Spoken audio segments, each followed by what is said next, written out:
আমাদের ঠিকানা উত্তর কুমোরপুর জাকুয়াপুরা গ্রাম। আপনার নাম? নাম মোহাম্মদ মহরুদ্দিন। আমি মেনসার ব্যবহার করাতে তাতে যে উন্নয়ন পেলাম, তাতে শিকড়টা সাদা বর্ণ দেখা যায় এবং ওর চরিত্র দেখা যাচ্ছে সমান সমান। আর পিছনের জমিতে দেখলাম সেটা মেনসার মায় নাই, না হওয়ার কারণে সেটা উঁচু নিচু হয়ে আছে। এটা আল্লাপাক খেত ভালো করে, তা সামনে বাড়াতে আমি এটাই প্রয়োগ করবো। এখানে জমি কতটুকু আপনার? জমি এসে সর্বকুল 1.5 বিঘা। 1.5 বিঘা, মানে এই জমিটাতে মেনসার ব্যবহার করছিলেন? আমি 1 বিঘাতে মেনসার ব্যবহার করছি। এই 2 প্যাকেট নাকি? 2 প্যাকেট। 2 প্যাকেট।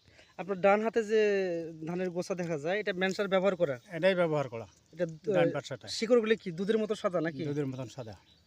আর পাশের জমি থেকে একটা শিকড় ওঠানোর চেষ্টা করছি, এগুলো স্পট আছে। একটু স্পট দেখা যাচ্ছে। আচ্ছা, আর কি বেনিফিট পাইছেন আপনি?